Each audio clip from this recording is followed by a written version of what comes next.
AITA for not lying to the cops about my ex-roommate. I used to have a roommate for about a month, just someone who needed a place to stay until she got back on her feet. We actually got along pretty well. It turned out we were both on probation, which was kind of funny at first. We both had regular check-ins with our POS, kept our court dates, and tried to stay out of trouble. She eventually moved out after finding her own apartment, and I didn't think much more about it. Then today, a cop showed up at my door.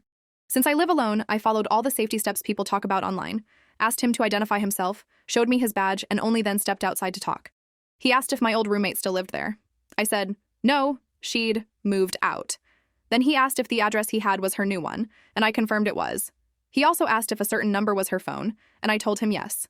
Then he asked me to call her. I didn't really think twice. I put her on speaker and handed my phone toward him so he could talk without me actually giving it to him. The second she heard his voice, she hung up. Not a minute later, she texted me saying I'd betrayed her. That I should have lied and told the cops she was out of state, or that she was in the shower, or that I didn't know where she was. She said a real friend wouldn't have helped the police.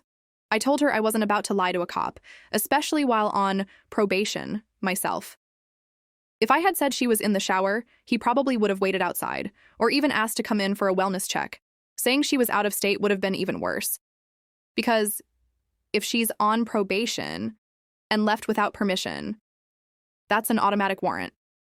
If they later found out I'd lied, I could have gotten in trouble too. She didn't care. She snapped back that I was a liar and she couldn't trust me anymore. She said she'd figure out how to get the couple of things she left behind, a diamond art painting and a library book, and then blocked me. Later, I found out from her text that cops had already gone to her new apartment the day before, but she didn't answer because she didn't want them to kill her.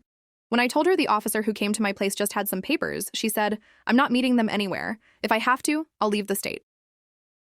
I told her that was a terrible idea. She'd definitely get a warrant and I could get dragged into it just for knowing she read the message, sent blocked, and that was that. Now her friends are texting me saying I ratted her out and that friends don't call the cops. My best friend says I did the right thing and that any reasonable person would have done the same. You don't lie to law enforcement, especially when you're under supervision yourself. His wife, though, said I could have just not answered the door or refused to confirm anything, but honestly, the cop could see me through the kitchen window anyway. Pretending I wasn't home wasn't really an option. I don't feel like I betrayed anyone. I didn't volunteer extra information. I didn't hand over my phone. I just confirmed what he already knew and made a call. She's the one who chose to dodge the cops and risk her freedom. I just chose not to risk mine. So maybe she thinks I'm a snitch, but I think I just did what any sane person would do. Tell the truth, stay out of trouble, and let her deal with the consequences of her own choices.